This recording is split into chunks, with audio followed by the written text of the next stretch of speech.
नमस्कार, आप देख रहे हैं द इंडिया टॉप। मैं हूं आदेशपुरी। आज से कोरोना को लेकर बिहार में आंशिक लॉकडाउन उसकी शुरुआत हो चुकी है। पाबंदियां लगनी शुरू हो गई है। मामले लगातार बढ़ते जा रहे हैं। आपको बता दें कि जो पटना में है 80% मामला बढ़ा है और पूरे राज्य में जो है वो 86% मामला बढ़ गया है पिछले 24 घंटों में। सरकार के मंत्री बहुत सारे इन्फेक्टेड हैं, सीएम हाउस के बहुत सारे लोग इन्फेक्टेड हैं। बहुत तेज़ी में प्रसार हो रहा है, लेकिन सबसे बड़ी राहत की बात है कि ये माइल्ड है कोरोना, यानी कि ज़्यादा असर नहीं होने वाला है। मैक्सिमम केस ऐसा है जिसमें जो इन्फेक्टेड है उनको पता भी नहीं है कि हमें कोरोना हुआ भी है, यानी कि कोई लक्षण नहीं है, बहुत हल्का इसका असर है। और इसी को लेकर बिहार सरकार ने कुछ गाइडलाइन जारी किया है। जो वैसे लोग जो कि होम आइसोलेशन में हैं, वैसे लोग जिनके अपने इन्फेक्टेड हो गए हैं, इन सभी को लेकर कुछ जो है वो गाइडलाइन बताए गए हैं। आपको हम बताते हैं। इसमें दिया है कि कोरोना की नई लहर के मद्देनज़र केंद्र सरकार ने होम क्वारंटाइन की नई गाइडलाइन जारी की है। अब होम आइसोलेशन में रहने वाले संक्रमितों को 7 दिनों तक घर में रहना है। इसके बाद जांच कराने की ज़रूरत नहीं है। होम आइसोलेशन में रहने वाले माइल्ड और एसिम्प्टोमेटिक संक्रमित औसतन 3 से 5 दिनों में स्वस्थ हो रहे हैं। बुधवार को प्रेस कॉन्फ्रेंस में स्वास्थ्य विभाग के अपर मुख्य सचिव प्रत्यय अमृत ने बताया कि होम आइसोलेशन वाले संक्रमितों को लगातार 3 दिनों तक बुखार नहीं आता है तो वो अपने आप को स्वस्थ घोषित कर सकते हैं। उनको आरटी-पीसीआर जांच कराने की आवश्यकता भी नहीं है। पहले होम आइसोलेशन की अवधि 10 दिनों की थी। आपको बताया कि एडिशनल चीफ सेक्रेटरी ने बताया कि किशोरों को मिशन मोड में टीकाकरण किया जाएगा। अब तक राज्य के 4.5 लाख किशोरों का टीकाकरण हो चुका है। आपको बता दें कि इसके साथ ही साथ सरकार के द्वारा यह भी कहा गया है कि राज्य में 12,000 ऑक्सीजन बेड उपलब्ध हैं। मेडिकल कॉलेज अस्पतालों में 455 आईसीयू बेड हैं। सभी मेडिकल कॉलेज अस्पतालों के बेडों को ऑक्सीजन से जोड़ दिया गया है। और आपको बता दें कि कल से डाक से भेजी जाएगी होम आइसोलेशन वाले मरीजों को दवाएं। राज्य स्वास्थ्य समिति के कार्यपालक निदेशक संजय कुमार सिंह ने बताया कि होम आइसोलेशन में रहने वाले मरीजों को डाक से दवाओं की किट भेजी जाएगी। होम आइसोलेशन वाले संक्रमितों में कुछ का पता और मोबाइल नंबर पता करने में कठिनाई हो रही है। कोविन पोर्टल को फिर से सार्वजनिक किया जाएगा। और आपको हम बता दें कि ये जो तीसरा लहर आया है, तीसरा लहर में सबसे ज़्यादा प्रभावित हो रहे हैं युवा, 21 से 30 वर्ष के आयु वाले।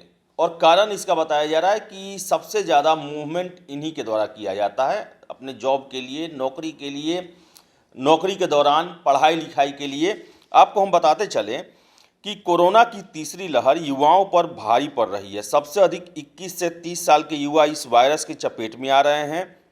इससे स्वास्थ्य विभाग की चिंता बढ़ गई है। अधिकारियों का कहना है कि वैक्सीन की दोनों डोज लगवाने वाले भी संक्रमित पाए गए हैं, हालांकि ये बिना लक्षण वाले हैं। पटना सहित पूरे बिहार में दिसंबर के तीसरे सप्ताह से कोरोना वायरस का प्रकोप तेज हो गया है और अभी तक 2600 लोग पटना में इसकी चपेट में है, जिसमें 60% पुरुष और 40% महिलाएं हैं। आपको बता दें कि 21 से 30 वर्ष में 32% मरीज जो हैं वो 21 से 30 वर्ष के यानी कि युवा वर्ग के हैं। वही दूसरा स्थान जो है 31 से 40 वर्ष है, जिसमें 24% लोग इससे चपेट में है और 41 से 50 16%।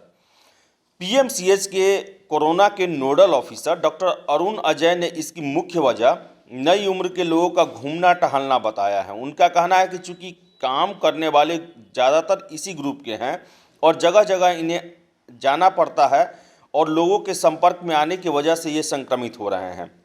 हालांकि डॉक्टर अरुण कुमार ने बताया कि पहली और दूसरी लहर के मुकाबले इस बार कोरोना वायरस शक्तिशाली नहीं है। अधिकतर युवाओं को वैक्सीन भी लग चुकी है। इससे युवा 5 से 7 दिन में ठीक हो जा रहे हैं।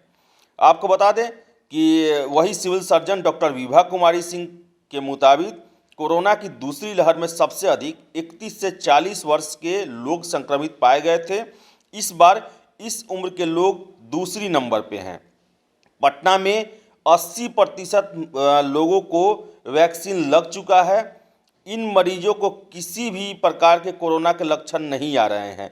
ये 5 से 7 दिनों में ठीक हो जा रहे हैं। तो आपको बता दें कि जितने भी मरीज, अभी ज़्यादातर जो मरीज हैं वो बिना किसी लक्षण वाले हैं, और एडवाइजरी जारी कर दिया गया है कि 3 दिनों तक अगर आपको बुखार नहीं आता है तो आप अपने आप को स्वस्थ घोषित कर सकते हैं, उसके बाद आप निकल सकते हैं बाहर। होम आइसोलेशन की अवधि 10 से घटाकर 7 दिनों की कर दी गई है। और इसके साथ ही साथ आपको बताएं कि अगर आपके घर में कोई संक्रमित होता है और परिवार के अन्य सदस्यों को कोई लक्षण नहीं आता है तो उन्हें जांच कराने की आवश्यकता नहीं है। ले देकर कहने का मतलब यही है कि बहुत ही माइल्ड संक्रमण है कोरोना का ये, और लोगों में जो है डायरेक्ट इसके लक्षण नहीं आ रहे हैं। और यही कारण है कि जो मरीज हैं, जो इन्फेक्टेड हैं, उन्हें हॉस्पिटल तक जाने की भी ज़रूरत नहीं हो रही है, बल्कि घर में ही 5 से 7 दिनों में ठीक हो जा रहे हैं। तो पैनिक नहीं होना है। और जब भी आपको इसका लक्षण लगे कि जैसे तेज़ बुखार आना, खांसी होना, गले में खराश होना, तो जांच कराएं और होम आइसोलेट कर लें अपने आप को। 5 से 7 दिनों में आप ठीक हो जाएंगे। 3 दिनों तक बुखार नहीं आता है, इसका मतलब आप स्वस्थ हैं, आप फिर से बाहर निकल सकते हैं। तो कोरोना इस बार तीसरा लहर बहुत तेज़ी से प्रसार हो रहा है। पूरे बिहार में देखें तो एक दिन में ही 86% मामला बढ़ गया। पटना में ही कल 1000 से ज़्यादा मरीज संक्रमित आए, लेकिन मैक्सिमम जैसे हैं इसमें जिनको लक्षण भी नहीं है और उनको पता भी नहीं था कि मुझे कोरोना हो सकता है। तो डरना नहीं है, और जो भी सरकार गाइडलाइन जारी करती है, सोशल डिस्टेंसिंग, मास्क का प्रयोग करना है, भीड़ भाड़ वाली जगहों पर जाने से बचना है, इन सब चीज़ों का हमें कड़ाई से पालन करना है। अगर ये कड़ाई से हम पालन करेंगे तो बहुत जल्द जो है ये तीसरा लहर जा सकता है, जनवरी में ही जा सकता है। ज़रूरत है सरकार जो भी गाइडलाइन दे उसका कड़ाई से हम खुद एक एक व्यक्ति ये ठान ले कि हमें अपने स्तर से जो भी गाइडलाइन है उसको नहीं तोड़ना है।